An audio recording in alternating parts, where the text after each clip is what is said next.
Hoza nendlebe ngize nendaba allegedly hayi ngane zakwethu awachithelwe amanzi ayisekho lenkukhu isibalekile indaba ke evela namhlanje ke nami ngizwayo allegedly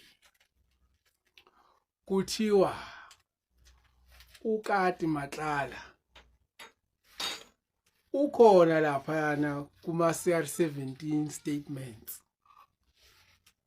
So njengoba nje lempi yamadokhethi lawa ilwa ingoba kuzopequluleka ukuthi ngobani laba abavikela izigebengu usuzofunda kwezakho ke. Kodwa ngiyacabanga ukuthi kwanele lokhu ukuthi upresident okwakhe ukuthi ahlonze umuntu okuyena ozoba uchewe lokhuzana weCommission. Uma esemhlonzile umuntu ozoba uchewe weCommission ebese kuyashiya ukuthi iCommission imayelana nani izosebenza kanjani and then finish indaba kaPresident.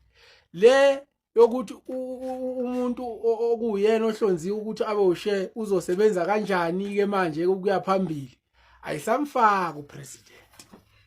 So leyo ukuthi uPresident sekuuye ofuna ukurula ashaya imithetho ngamadokodo, it's overreaching, he's overstepping, usengena umsebenzi okungeyona wakhe.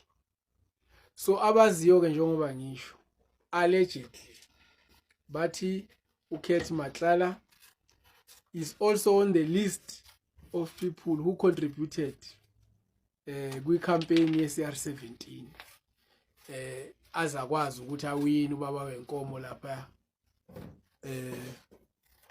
eNazareth. So ke nani bafowethu connectana amadoti, ningangibuzi lutho futhi ningangitsheli lutho, connectana amadoti.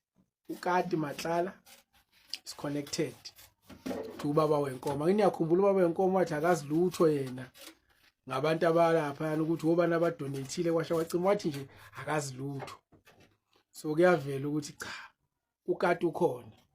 So njengoba ekhona uKati ingakho kungathi kukhona lento yokuthi amacala lawa wangaphenywa kahle kahle akwenziwe iCommission because iCommission can be controlled.